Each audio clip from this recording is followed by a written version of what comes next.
traffic.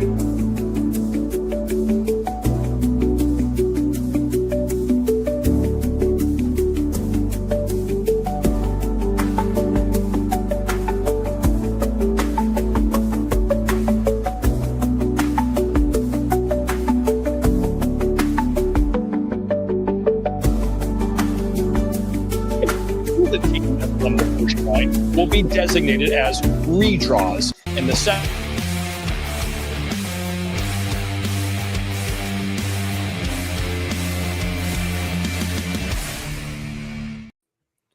Welcome everybody to this Monday edition. 7 weeks. Who's tracking our day reps? Oh, the Streakers. Thanks, Bucci. 16 team representatives are with us from across the world to learn the outcome of the draft. And I say across the world because Kyle Dubas is actually joining us from Budapest in Hungary. And Dan Moore for your money. Morning.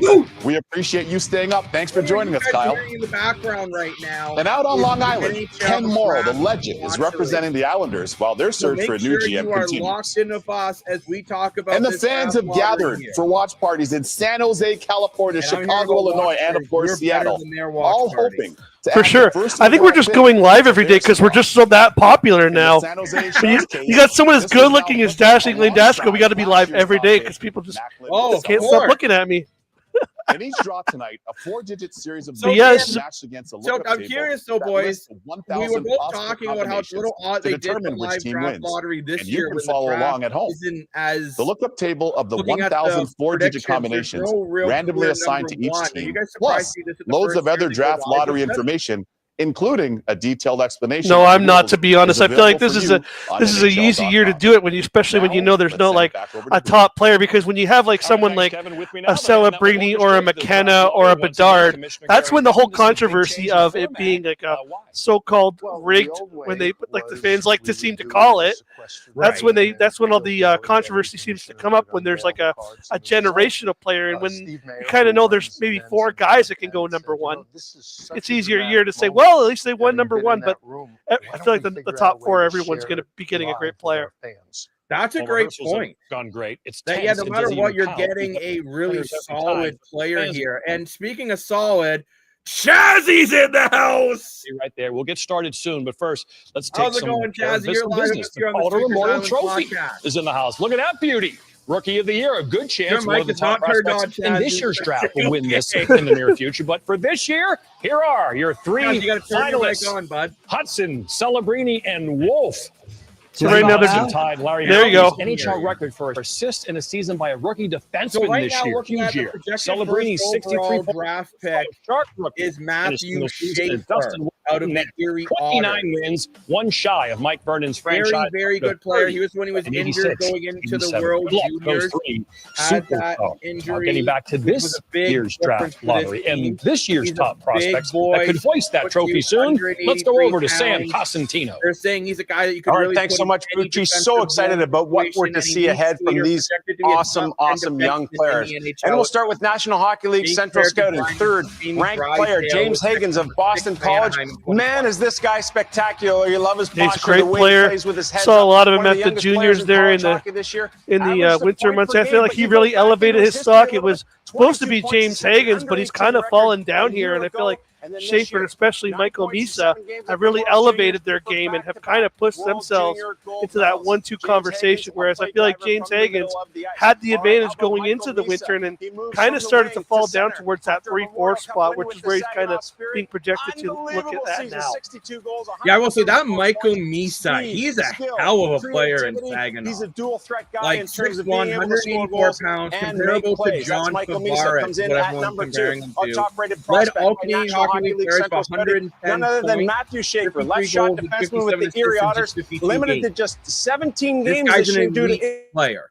So no matter who you're getting, you're getting an amazing player. The CHL against the U.S. prospects, brilliant in that. Also, in his 1+ game at the World Juniors, a play driver projects as a number 1 already doing his that is really difficult to find. Wrapping it up once again, Schaefer in at 1, Misa at 2, James Higgins of Boston College in at number 3. And we welcome these young men into the studio now. At the top left, we'll start with you, James. rated number 3, playing college hockey. Is it too loud? Turn down the TV. Tell us about how it went Yeah, no problem. Of course. And why you think is that better? The ability to play there prepares you to play in the National Hockey League as early as maybe even next year. It was a great year. To play at Boston College and be a part of the group like, I can hear everything perfect. It was a great season. And, really great. Dan, you can't hear anything? To be at a school like I this. can hear the TV. I was having trouble hearing Jacob. You now, one of 9 it's players weird. granted I can hear Lane, no problem. in the CHL. A huge season transitioning from the wing to center. How do you think? Is that any better? Or we're just trying this out too. So viewers, Dave, remember this is our first time trying this, right? Yeah, so we're gonna have some technical. Well, can you turn the TV down more? Primarily winger. Yeah, I can. Yeah, for sure. Just let me know when is that better? Put the TV down in the background, and then when more things happen, then we'll put the TV on. Sure. I'll mute it for now. Don't mute it, but yeah. Well, yeah. Why don't we mute it until they do a pick, and then we'll bring the sound up.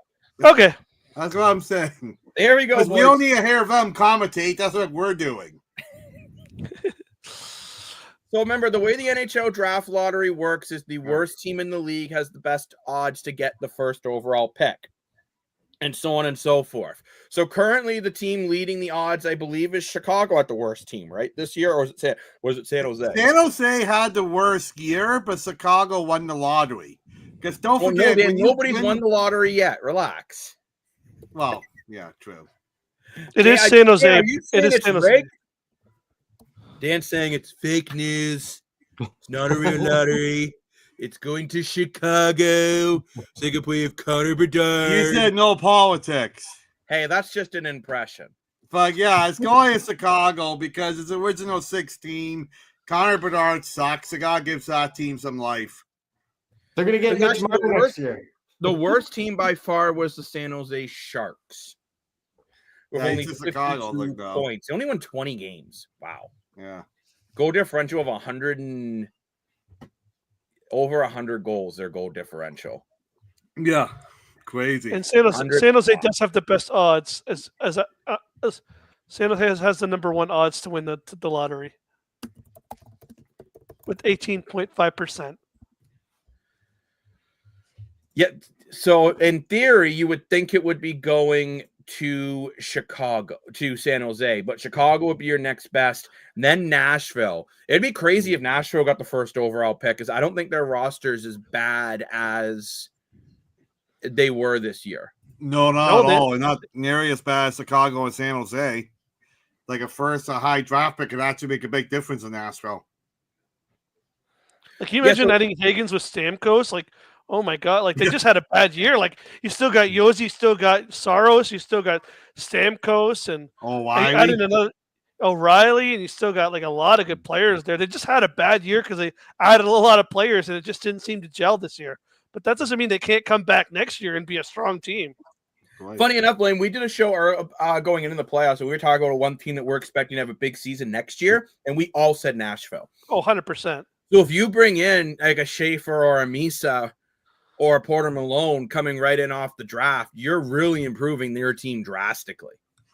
And you're getting younger too, which also helps, in case you ever have to go down that rebuild road. They do some of their guys are in their 30s, not a bad idea to start adding some 18-year-old players here that can start to be the face of your franchise. And as they are starting to do the balls now here, very slowly here. So the 30, I guess they're going to do it every 30 seconds. Just put on some volume. What pick are they on? I think they just started, so they do 16-1. They're doing every single pick this year. Sorry, when do we see the bouncy balls start coming out? They're coming out right now. Now, we can't show that on the air, or else we can get into some trouble with the good old CRTC. Follow along on NHL.com. But you can follow along on NHL.com. Can you guys hear it at all now? Because I turned it down a lot. I can a little bit louder. Lucky number 7. How does that affect the What's that? Lucky number 7. Here we go. So San Jose, you actually move up. Your percentage has increased. So it looks like Calgary is off the board at 16 there. San Jose actually gets a boost. Now they're at 20.6%. Chicago has moved down. Funny enough, that's where they were projected to be. They were the best of the bad teams So you know what, they had only had a 0.5% chance of getting that first overall pick. But you can still be a good player, 16th overall. Oh yeah, for sure. A lot of good players. Sorry, you said the Flames went off at 16? Yeah, the Flames are off at 16 now. So the first ball now for the 15th pick is number 7. And as we wait here for the next pick, yeah, it's going to be interesting. And I love how they're showing. I do like how they're showing the odds of the teams improving or increasing. Yeah, that's interesting. That's cool. That's really cool. That's a really cool thing that they're doing. That they're kind of showing you live how the odds are actually going. Wow, San Jose takes a big jump. Wow, 25% for San Jose. Whoa. So Vancouver's off the board. Utah's off the board.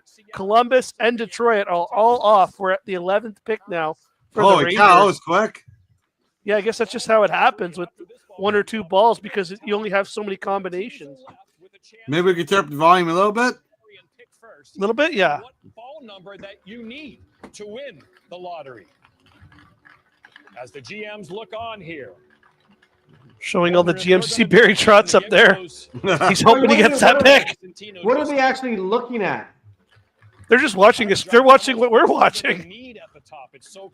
Watching the ball. Which is what? The ping pong ball's coming out? Yeah. Is 12. So 12, 7, 11, and now 12. What does that do? Wow. Oh, no, San Jose. Oh, no. 9%. Whoa. Chicago has jumped up to the favorite with 18%. Dan might be right. Dan might not be getting the circus book tonight. Whoa. So Chicago needs 9 and 14 to win. San Jose needs 8. Philly needs 4 and 6. Seattle needs 3. Buffalo needs 2. Pittsburgh needs 1 or 10. They're still in. And the Islanders need 5 or 13. So San Jose only has 1 ball left to potentially pull this out here. Wow. Wow is right. And they're going to go to a commercial break. But yeah, what do we think of that now? It's like San Jose. There you go.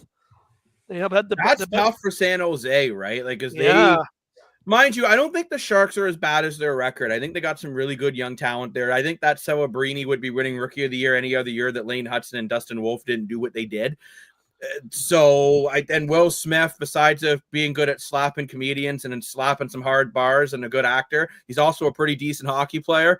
So, I mean, we're looking at the Sharks, and if they can get some goaltending and fix that defensive core, I think they're a decent team in the next couple of years. Well, players like Celebrini and Will Smith got bigger down the stretch as the year went on.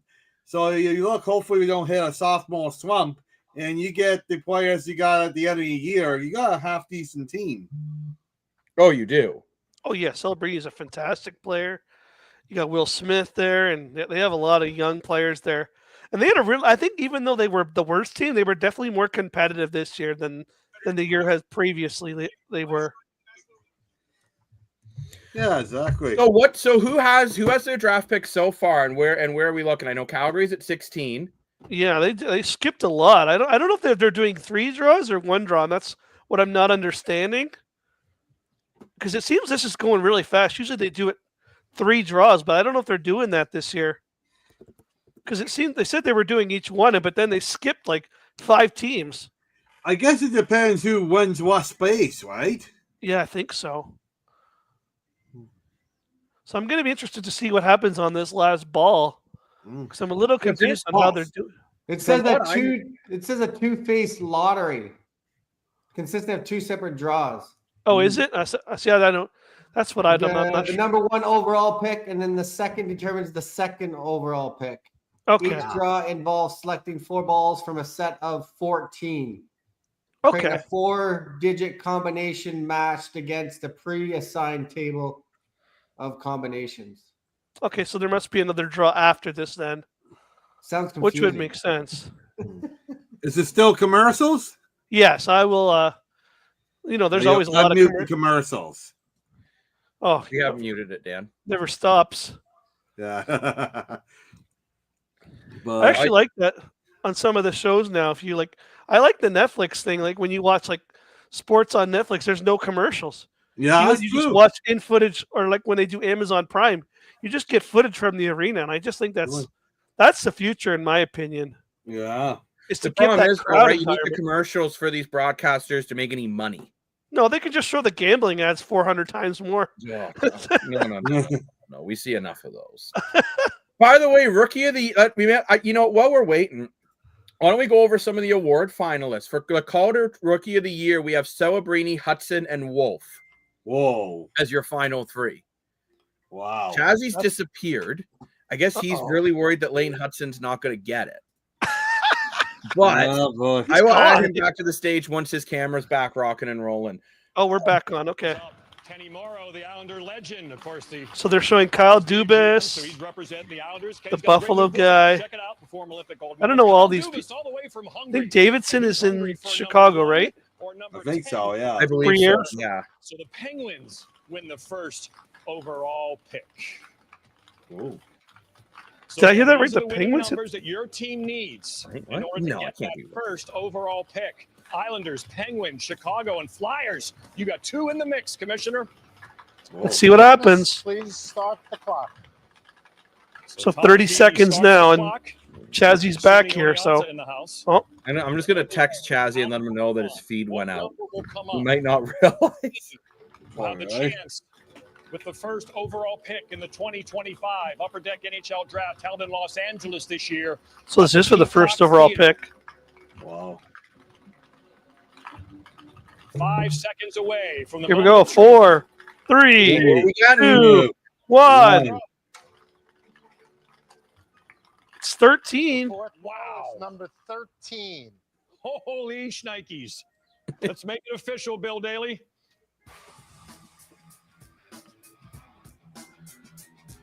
Out of nowhere. Here's the announcement. So I'm going to turn it up for the official announcement. Center ice.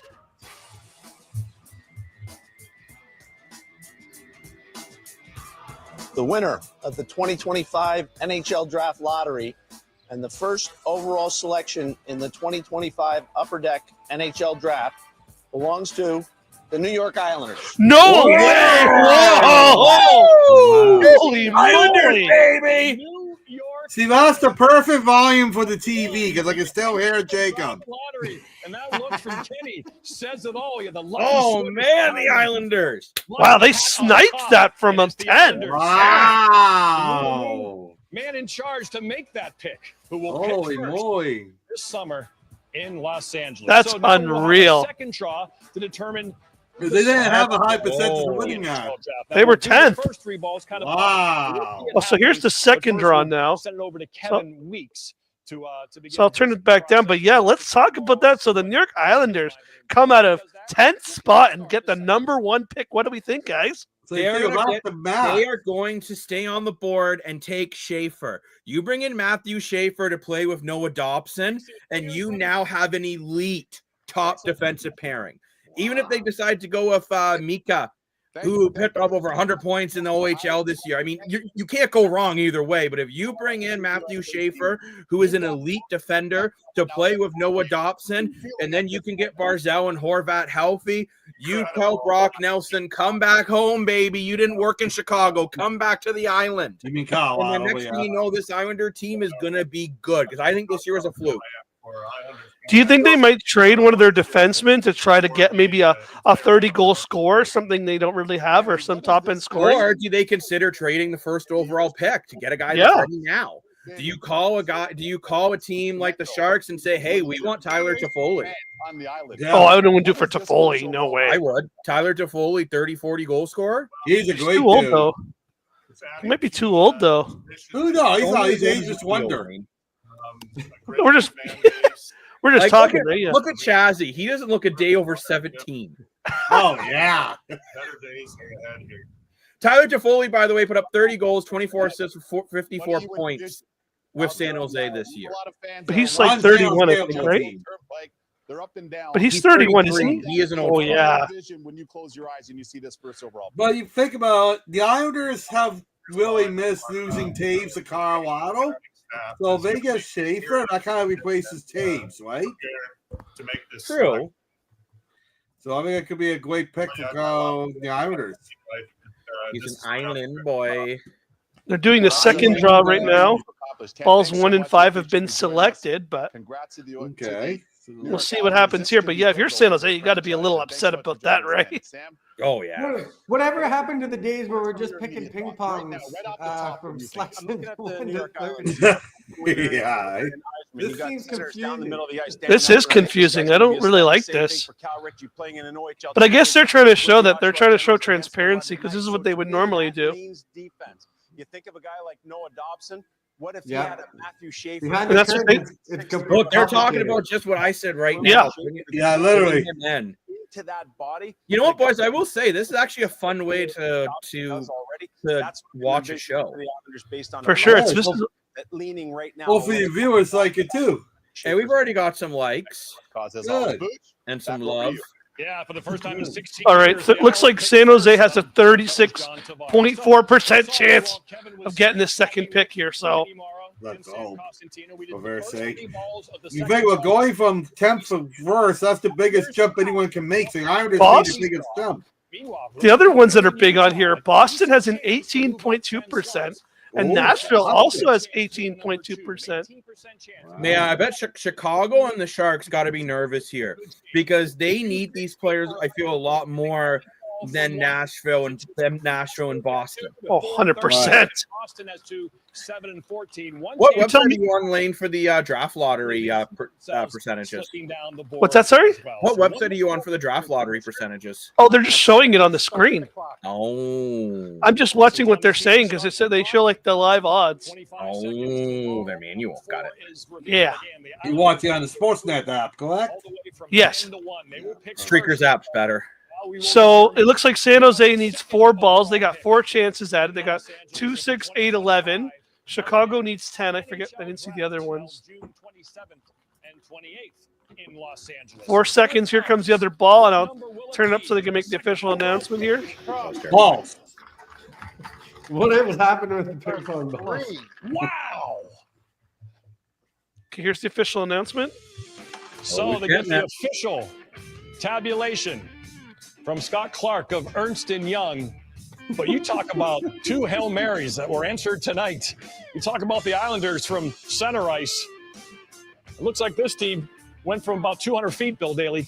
The winner of the second draw of the 2025 draft lottery and now the 4th overall selection in the 2025 NHL Upper Deck entry draft belongs to the Utah Hockey Club. Whoa! You go to Utah, you stay in Utah. So Utah moves up from 14 to 4. Wow! San Jose does get the second pick guaranteed. So the Sharks still going to get an awesome player. Still, what a bird! We don't know yet. I think they still got to do it. Right now, for his team goes to 4. The most complicated game of bingo you'll ever play. Literally, yeah. Literally. 10 plus 5 plus 15 equals the 4th pick. Well, I think it's because, if I remember correctly, I think if you're outside the top 10, you can only move up 10 spaces. Yeah, correct. Yeah, you are correct. That's why they won the 4th pick. Wow, that's amazing. Good for Utah. But that's huge. Like, there's a franchise that's for Utah. That's awesome. They didn't have the same kind of success that Vegas had, where they came in and were like this amazing hockey team. They're still kind of trying to find their way. And now they got a top 5 pick. So you look, by the way, at the 4th overall pick. Right now, that is projected to be Jake O'Brien out of Brantford, who is a center. Oh, yeah. Right off the draft prospect list off NHL.com. Wow. So I am just going to look his stats up. But how big do you guys think it is for a team like Utah to potentially get a really, really solid player? I think it's huge because they got a great fan base down there. And to your point, Lane, I know it wasn't the same success as Vegas, but don't forget, Vegas started with a clean slate. They had nobody. Utah had the horrible Arizona Coyotes to work with, and they made it somewhat competitive by not doing much of anything. So, that's true. And they were like up to the wire with Calgary only by a day or 2. So now you add another really good roster player right away. That could make a difference between getting out the last week or fighting for a playoff spot in the last day.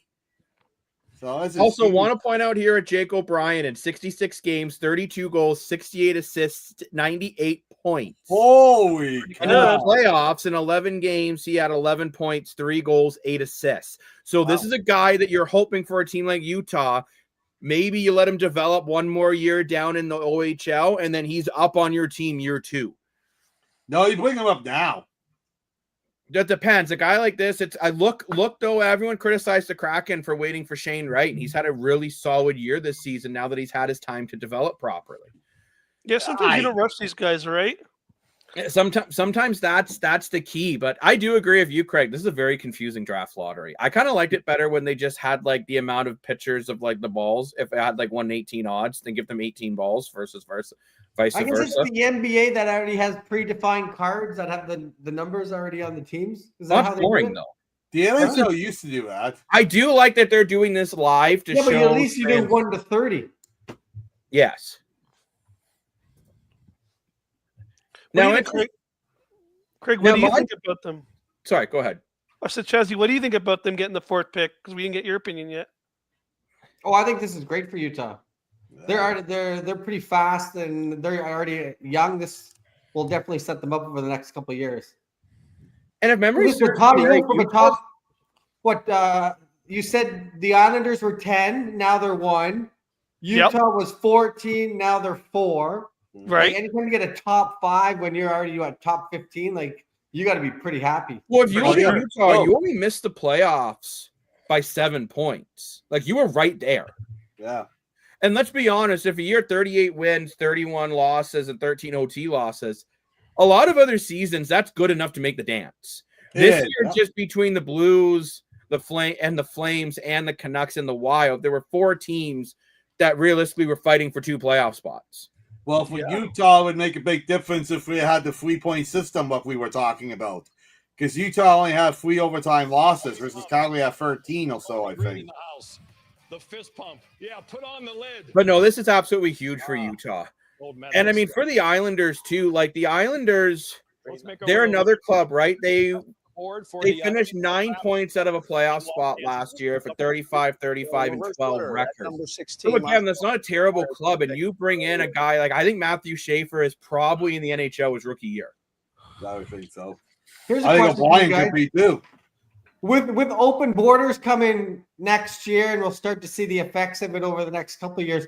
Do you find these, especially in hockey, these draft lotteries, is it almost like throwing a pick into the wind now, just with so much talent coming into the swimming pool, basically? That's a good point.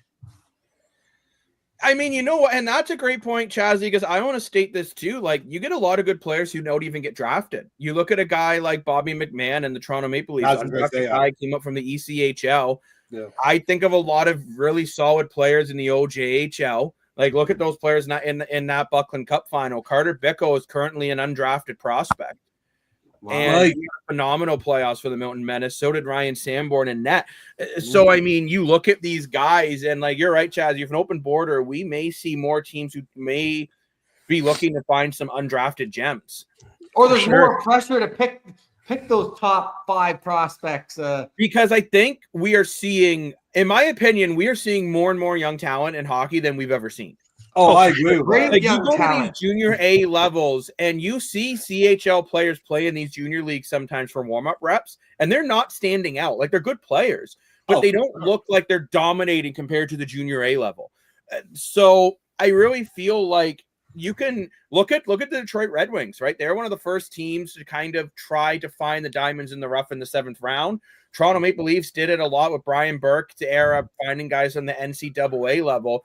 And Chazzy, if you pointing out with these open borders, we're going to see the NCAA get a lot more high-end talent.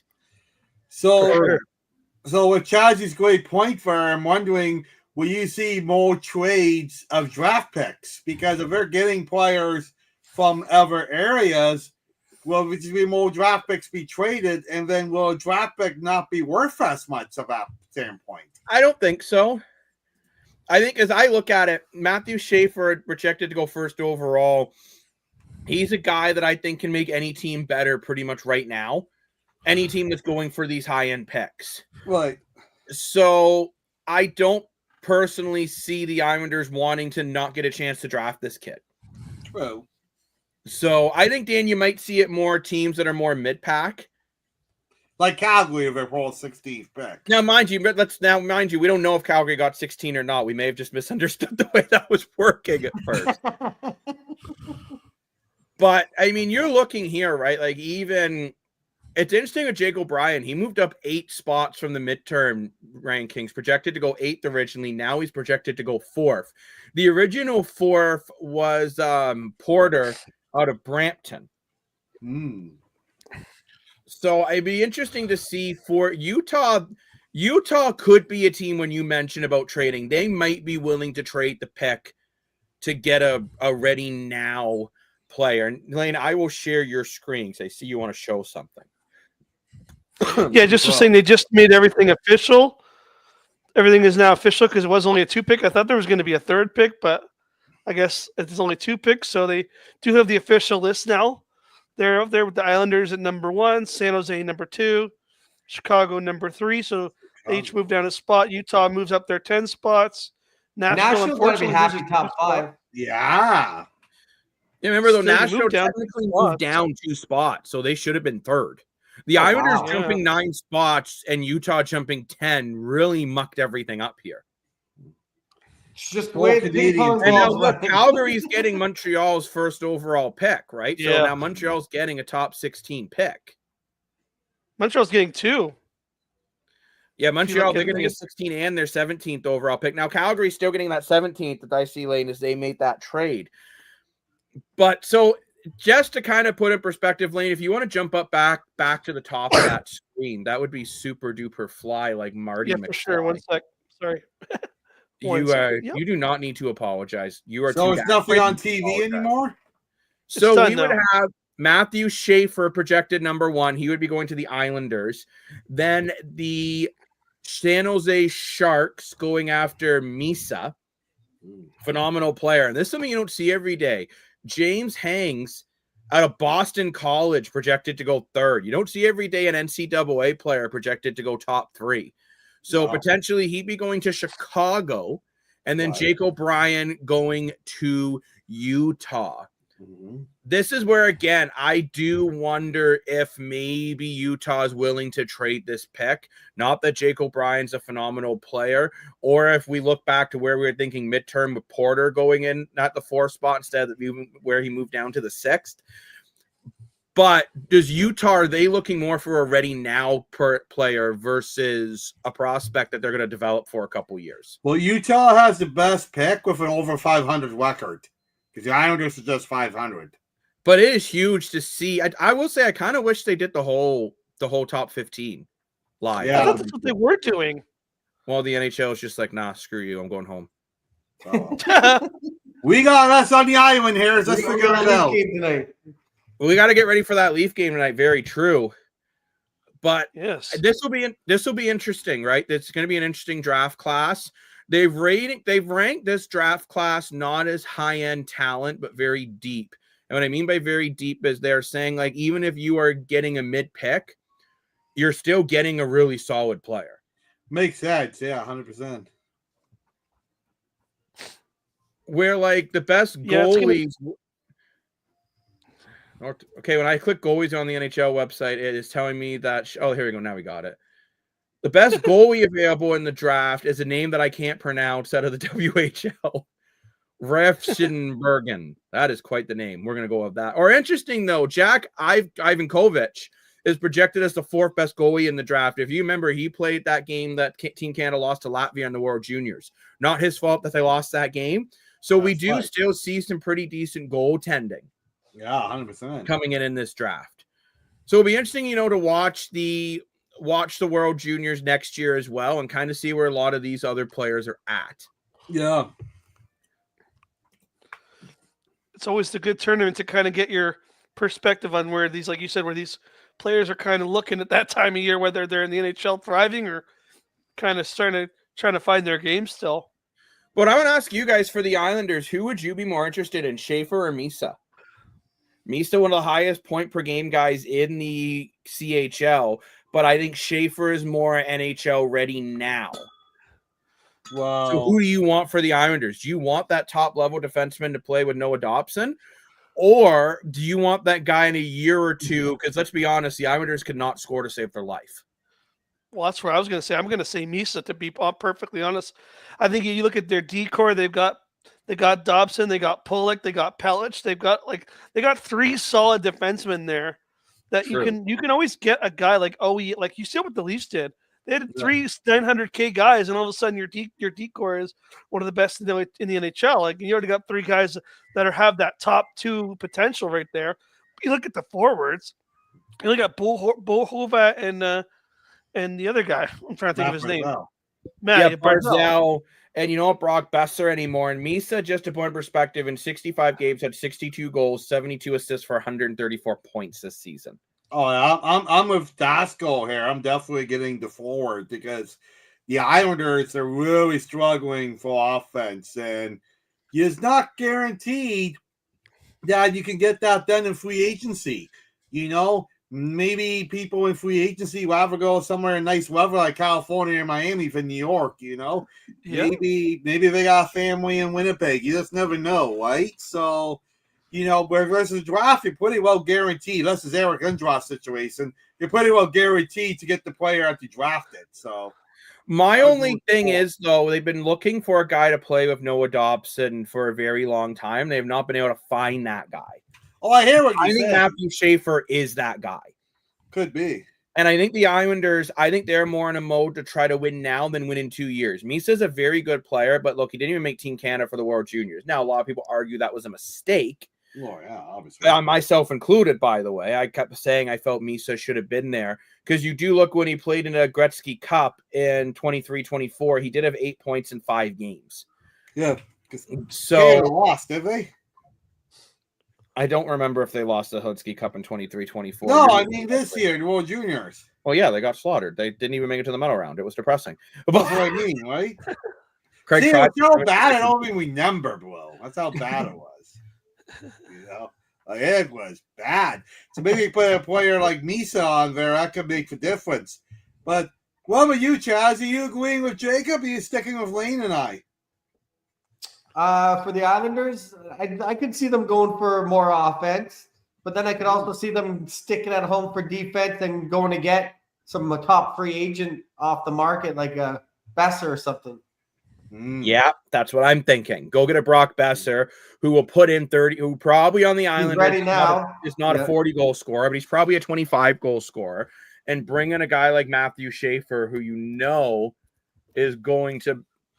They must have a lot of cap room because they got a lot of unrestricted free agents to decide on. So true, yeah. So just to put in perspective, boys, this year at the Erie Otters, now mind you, he did not play a lot of games at the Otters this year due to his injury at the World Juniors, but he had 22 points in 17 games and a plus 21. Plus 21. Plus 21, in yeah. just 17 games. That's wow. my... And you look at the year before, and like if he's been a very solid player, played also in Hamilton for the AAA Bulldogs U16s and then the Halton Hurricanes. So I got to stay true to my Halton teams and my Halton boys. And let's be honest here, when you watch the World Juniors, when Matthew Schaefer went down, oh yeah, the team fell apart. For sure. Yeah. He's a big left-hand shooting left defenseman, and that is hard to find. He's a two-way defenseman, but he's also got speed. People are saying this guy really is the best player in the draft, and I think no matter what, you take the best player available. And that's no disrespect to Misa. I think Misa will be a phenomenal player in 2 years. Yeah. Not today. But that's just my 2 cents. I mean, you guys can just say that I'm an idiot. I don't know. But so we're saying 1-2 no matter what. You're going D or you're going Misa, basically. I look at the list, which is I don't really see the other guys making that big of a jump. Like I think it's either Schaefer or Misa is going to go first or second. Do you think San Jose might try to offer a little package to the Islanders to make sure they get Schaefer? Because if anyone really needs Matthew Schaefer, it's the San Jose Sharks. Their decor is awful. That's a really good point, Lane. Their defense. Like, you know, I don't. You're only moving one spot, so it's not like you have to give up a whole lot of stuff. It depends. The Islanders might say, "Look, if that's how desperately you want him, what are you willing to give up for him?" Let the Islanders come down from the shock of getting the first overall. I figure it out. San Jose is going to take the Rick DiPietro contract.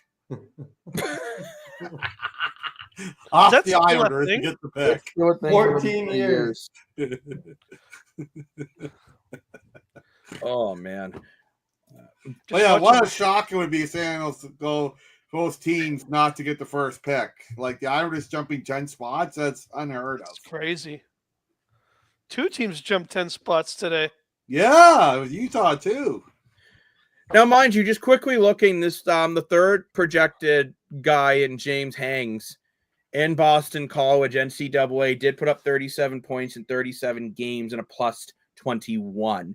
Plus in the World Juniors for Team USA, a plus 9 and 9 points in 7 games. How many goals? How many goals? This year he had 11 goals, 27 assists. So he's definitely more 26 assists. Sorry, so definitely more of a playmaker. I just want to know what. Like, I'd like to know. I'd like to talk to a scout. I want to know why he fell. Like, again, this was the guy coming into the year that everyone said was guaranteed number 1 overall pick, 100%. Forget about everybody else, and then all of a sudden now he's third. I don't know if it's necessary that he fell. The other players played better. Yeah, I think it's more just Misa and Schaefer went up. When Team Canada missed Schaefer, like you could really hurt the whole team. It's like if someone lost Cale Makar or something like that, you know? No, but I guess what I'm asking is, like, if you're Chicago and you get James Higgins, like, you got to be pretty happy thinking, well, he was projected to be the number 1 pick. And, you know, maybe, you know, you never know playing in college can playing to an OHL where you don't know that skill gap sometimes. Sometimes you see these NCAA kids, and they're a lot more talented than some of the kids in the OHL. Well, they're playing with adults, you know. That's a good point. You look at a guy like Manny Nyes in Toronto, right? Who realistically he's showing to be a unicorn type player. He should have went a lot higher in the draft than he did, but the Leafs got him lower because his NCAA numbers weren't great. And Dan, I think you were going to point out some of the age gap difference too that could be a big difference in NCAA. Well, what? It's men versus boys. Like the OHL, you're playing against teenagers. They're still glowing bodies. They're still trying to glow for beards and that kind of thing. Versus in college, you're playing against adult drunks and beards ready to go, you know? So you can play. Look at Austin Matthews playing against the men in Switzerland versus the OHL, right? So, you know, the OHL is a better league, no doubt behind that. The OHL's got a lot of money, get a lot of marketing, get all the fan supports, all that. Going to college, you're playing against men, right? You're playing against bigger bodies, bigger speed. So I don't know which has a better advantage, but if we both have our advantages and disadvantages, for sure. So I think what we're saying is we definitely need to do a watch party for the NHL draft. Yeah, 100%. I think probably have to do a draft preview. Probably have to do a draft preview show. Might have to get someone like Blypup on here and knows the OHL inside and out, because it's a lot of OHL players predicted to go up high. But I think it's time, as we are 15 minutes away from puck drop from the second round of the NHL playoffs. Oh, wow. I'm going to buy fast. Time flies when you're hanging out with Lane. That's all I can say. That's what I'm saying. Are you guys nervous for today? Oh, no. 100%. I wear the Leaf shirt, but I wear it with little to zero faith. Go Leafs, go!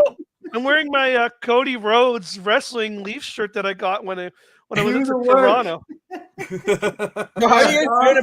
How do you guys feel about the Leafs lines tonight? I actually like that he kept the lines from Game 6. Did he change anything? No, he did not. No, you're sticking with patches up on that second line. I think the top line's going to have to step up a lot more, though, in this series. If I'm Toronto, I think I need to see him more, especially out of Marner. I thought the last couple games Marner was very quiet. More for what do you like about the lineup? Because I know you like McMahon up there, do you not?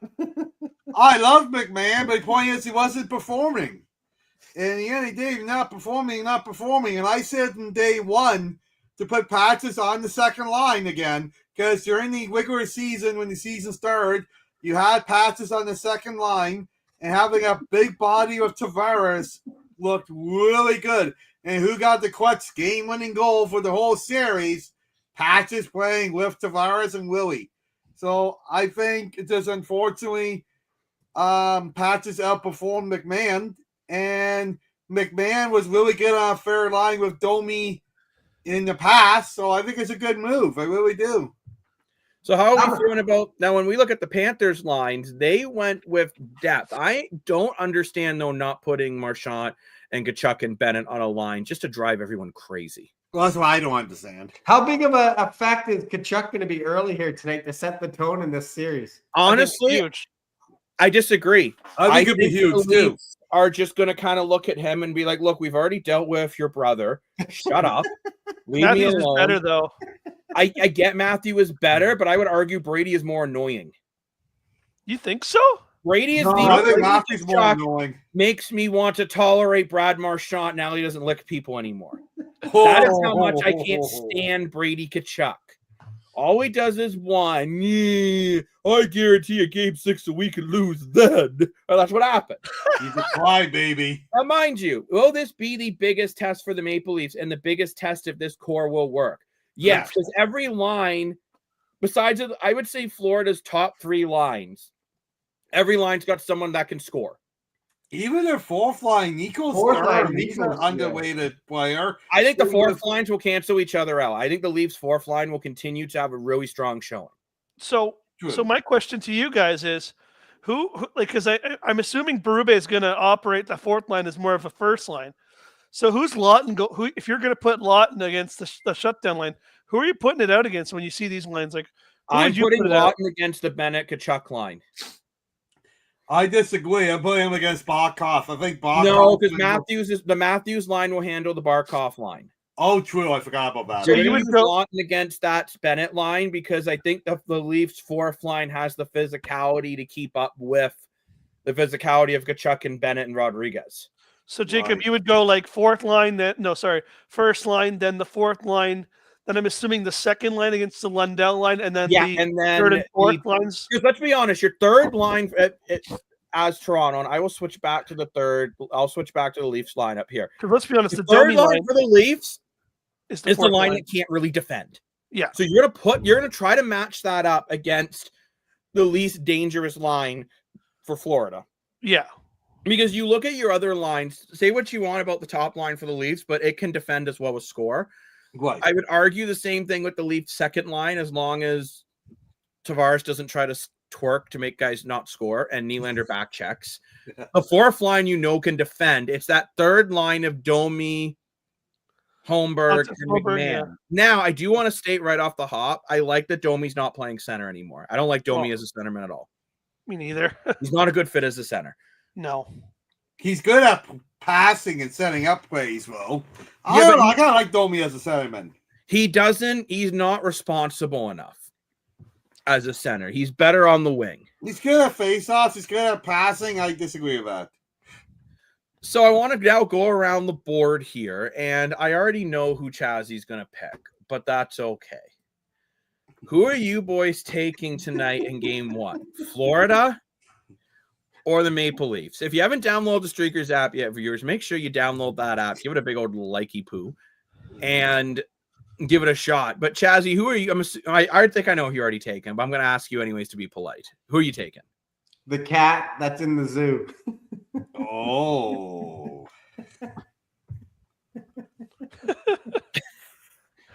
I don't think you're running a circus at all. Actually, I'm sorry. You mentioned zoo, so I guess I should have used this book. I was going to say, it's one book. But it will be a very interesting game. I'm excited to see how these two line up going into game 1. All right, so Lane, I don't know who you're taking. I haven't got enough of a vibe off you. Because I know you're a Leafs fan, but you didn't even think they'd get it done against the Senators. So what are you thinking tonight? Here's what I'll say. I think I'm going to sit on the fence, but I'm going to say this. I think the Leafs kind of need to win this game because you saw what happened last time against Florida when they got behind. And Florida's the kind of team that you saw it against Tampa Bay. When you get behind, it's not a good sign. I think the Leafs need to come out here, home ice game 1, and get at least a lead. But I do think, unfortunately, I think Florida's just the better team. I'm going to give a very slight edge to the Florida Panthers, but I could see it being either team. I'm kind of on the fence. I'm taking the Maple Leafs in this one. And I think it's going to come down to face-offs. The Leafs are a much better face-off team than Florida, averaging 56.6% of the draws won to Florida's 49.3. Florida struggled a bit in the face-offs against the Lightning, and the Leafs are better at draws than the Lightning. I think if the Leafs can win face-offs and bait the Panthers into taking some stupid penalties, which, let's be honest, of guys like Tkachuk and Bennett and Marchand, there's a very good chance you can make them do something stupid. I'm not trying to be whatever, but those players can win you and lose you a game within the same shift. We all know that. And the Leafs have had a very calm demeanor this year. Truthfully, if this was a Sheldon Keefe Maple Leaf team, they wouldn't stand a chance. They wouldn't stand a chance. And I would be taking Florida. I'd be taking Florida in 5. But for game 1, I'm taking the Toronto Maple Leafs. But I do agree with you, Lane. I think setting the tone with goaltend with whoever wins this game is huge. And I think it's bigger for Toronto to win this game than it is for Florida. Well, for sure. So, Dan, who are you taking? So I want you thinking, oh, you're going to skip me. Well, I put on my Maple Leaf shirt for a reason. I am taking the Maple Leafs. This is the best Maple Leaf team we've seen since the Cold War. Clay Bruba's got a new perspective on this team. You got guys like OEL, Lawrence, and Storoff from Florida to beat Florida. That's the only reason. And I think in order to win this series, I think you got to start winning some games early because it's going to be a long series. I think the series is going to go 7, no problem. But I think the Leafs are going to take advantage of home ice and get that first game. And one thing you forgot to mention, Jacob, is you look at that defense. And I think Toronto's got an advantage on defense because you don't have Aaron Ekblad because of suspension. And Steph Jones, in my opinion, hasn't really played out the way they were hoping to. And you look at Toronto's 6 defense, it is a very solid, well-even defense. The Leafs do have a really solid defense core. So since Dan brought it up, let's take a closer look at it. McCabe and Tanev have turned out to be one of the better shutdown pairings in the NHL this season. 100%. Whether you're a Leaf fan, you hate the Leafs, you want to marry Chris Tanev and have a baby with Mitch Marner. You know Marner already had a baby. Congratulations, Mitch Marner. They have been a great shutdown. That was stupid. Okay, Dan, fine. Anyway. Well, hopefully he doesn't he needs his sleep in order to play well. Right? That's why I'm saying I had a bad game as a crying baby. It's like when you said about your baby in June, dude. Craig, can you work and have a child at the same time? Yes. There you go. So one person on the show with a child can answer that question. And I just am a child. Yeah, exactly. I have a child too. But no, I look at this defense for Toronto, and I think it's going to really be what Berube has done, which is spreading the love minutes-wise for Toronto. That will be a big factor for them, as they have really used all their defensemen that they have. Hopefully, Mitch Marner hire 3 nannies like John Tavares take care of the kids. I can already see the headline when Marner leaves Toronto, crying babies. Yeah, exactly. Now, Dan, you mentioned Toronto has an advantage at defense for one game, maybe. Once Aaron Ekblad comes back in, it's tough to say. But right now, I will say this is going to be a big test for Seth Jones because Paul Maurice plays in big minutes no matter how good or bad he's playing. And this is going to be a big test. We look at a lot of the other defensemen. Mikkola is one of the most hated men in Montreal, as he's the one that shot the puck right at the guy's head. We look at a guy like Nate Schmidt being on your bottom 6 defense. He's a pretty good bottom 6 defenseman. He was great in Winnipeg and Washington. Forsling's also a very good defenseman. Kulikov. It really comes down to number 26. I'm not even going to attempt to pronounce his name. And Seth Jones. Is your 6th defenseman going to come in and step it up? And is Seth Jones going to be able to replace Aaron Ekblad for one more game? Well, he just logged over 26 minutes in the last couple of games against Tampa. Which I thought was crazy. Holy cow. Mind you, look at the game last night between the Jets and Blues. Pionk played 2 full periods. Yeah, 40 minutes. Crazy. The White-8 went nuts. The thing is, there's one major piece missing on this Florida Panthers roster that they had last time they beat the Leafs, and that's Gunas. Gunas was... Bro, no. He's 100%. Gunas was physical. Gunas was literally in Joseph Woll's face. He's a captain of the Ducks, and we're really missing that leadership. Oh, yeah, he's doing a great job in Anaheim, making them the third worst team in the NHL. Get wrecked. The bigger spot for me coming into this series will be goaltending. Yep. It's going to be Stolarz versus Bob, who they're putting up, according to the NHL website, Matt Murray's the backup for the Leafs. Yeah, I was going to say, what happened? I just think they wanted to show off his beautiful mustache. Oh, yeah. But we look at Anthony Stolarz and Bobrovsky, and their numbers are very, very similar. I was just going to say that, yeah. And these are two goalies that you know are going to make a big save. And I was talking to one of my buddies off camera a couple days ago. And the biggest concern, I think, for Toronto is going to be what Bobrovsky do you get? If you get playoff Bob, Stolarz better be lights out as well. Right. I think goaltending is where you could really, I think, straight up, I can't say Florida doesn't have an advantage in net when Bobrovsky's your goaltender. I think Toronto has the advantage in backup goaltending, though. Let's say Bobrovsky gets injured. I think Woll's a better backup than Voracek, whoever it is. Vanacek's actually a pretty decent goalie. Vanacek, yeah. But I don't see, unless they put out Ryan Reeves for one shift to go beat up Bobrovsky. Yeah, there you go. I think the big advantage is right there right on the power play. You look at those power play percentages, 35% for the Leafs. They can keep that up. That'd be huge. Yeah, you know what? Let's actually take a look at these team stats here a bit more, Lane. Thanks for pointing them out. Yeah. This is going to be a top penalty kill versus a top power play. Penalty kill at 88.9%. That's a very good penalty kill. Yeah. Right? It's almost impeccable. The second best penalty kill in the playoffs versus the fourth best power play in the play. There's a third best power play in the playoffs. Sorry. The special teams will be huge in this series. So who can do it better? The 5 forwards on Toronto on the power play. I could be a or now here's a question for you guys, though. Let's say the Leafs allow a couple shorthanded goals in game 1 and 2. Do you switch back and put a defenseman on the top unit? 100%. Oh, yeah. Berube won't. But I think Berube's been sticking to his guns this whole. Everyone told him to pull Pacioretty out of the lineup game 6. He told everyone to go suck on a lemon. And he did it anyways. But that's where I think the big thing will be the special teams.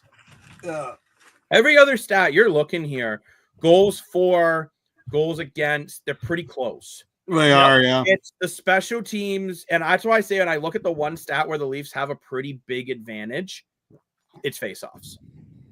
It might sound dumb. Dan's already drinking out of the red Solo cup, so he's ready to have that root beer. Cup, dude. I'm looking at the face-off percentage. I think that's going to be the game changer. If Toronto can continue to dominate in the face-off, you saw against Florida, that's where a lot of their goals. Against Ottawa, that's where a lot of their goals came from, including the overtime with Sam Bennett. And now the credits are coming on.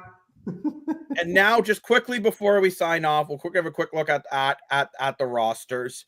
We got Reinhart, who led the charge for the Panthers of 6 points. Then Bennett with 5, Lindell with 5, Barkov with 5, Kachuk with 5. Oh my God! And this very even with 5 versus actually Brad Marchand does not have a playoff goal yet, but 4 assists.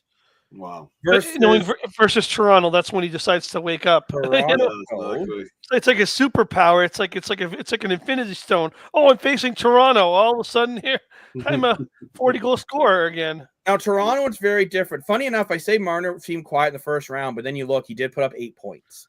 Yeah. You got Nylander with 9. Now, the thing is, Nylander had a really big game 6. I think that's more what I'm thinking. Matthews of 7. I think Tavares has got to up his game a bit more, but Tavares at 5. And then it really dips for Toronto after their core 4. With Matthew Nyes at 3, Max Domi at 2, Scott Lawton at 2, Pacioretty 2 points in 4 games, mind you. Jarnkrok 1 point, Holmberg 1 point, McMahon 1 point, Lorentz no points, and a bunch of these other guys. Defense, interestingly enough, one of your best, Morgan Riley leading the charge for points. But nice to see Simone Benoit going an assist and a plus and an even player. OEL +2 with 2 goals. So the Leafs are finding a way to get scoring from the back end as well, which is something they've not been able to do. And let's hope this time whoever wrote down the numbers put down William Nylander and not Alexander. I sure hope so. Someone got fired. And before we go off, I'm going to say this. I think Steven Lorentz is going to have a big series of Toronto. I hope so. I think he had 5 game-winning goals out of his 8 in the season. And I picked Lorentz as one of my picks today in the Timmy's app to get a goal. And I challenged all of you to an NHL rivalry for Toronto versus Florida tonight on the Streakers app. So let's see if I get the points or not. But I think it is time that we sign off. Thank you very much, everyone, for watching the Streakers Island podcast. And let me make us full screen so you can see all our beautiful faces. But thank you very much for watching. Hope you enjoyed watching the NHL draft with us. We will be back tomorrow morning for our regularly scheduled program. And we'll go live whenever the heck we feel like it. So thank you very much for joining. I'm Jacob Marcel, proclaimed sports analyst. The laughing dude is Chazzy, the CEO. We have Lane Dash and Dashco. And Dan Moore for his money. Woo! Bye! And until next time, we'll see you later.